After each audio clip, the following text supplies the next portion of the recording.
Hi అండి. ఇడ్లీ ఎలా తయారు చేయాలో రెసిపీ అయితే మనందరికీ తెలుసండి. కానీ ఎప్పుడు చేసేవాళ్ళమైనా సరే ఒక్కొక్కసారి గట్టిగా వస్తాయి, తెల్లగా రావు. మన ఇంట్లో వాళ్ళే అంటారండి, మొన్నటిసారి కన్నా ఈసారి అంతగా బాగాలేదు, మొన్నటివే బాగున్నాయి అని చెప్పి.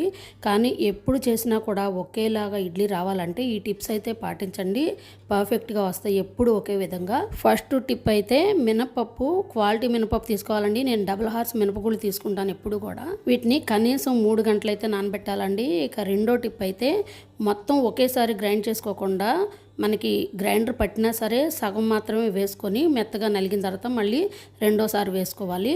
ఇక మూడో టిప్ అయితే మనం తీసుకునే రవ్వండి ఎప్పుడూ కూడా ఒకే క్వాలిటీ మెయింటైన్ చేసుకున్నామంటే ఒకే విధంగా వస్తాయి. నేనైతే 2 గ్లాసులు వేస్తానండి. 1 గ్లాసు మినపగుళ్ళకి 2 గ్లాసులు వేస్తాను. సన్నటి రవ్వ తీసుకొని మనం గ్రైండర్లో పిండి వేసుకుంటాం కదండి, అప్పుడు నానబెట్టుకుంటాను అనమాట. నేను ఎప్పుడు కూడా చాలా సాఫ్ట్గా వస్తాయి. Thank you for watching.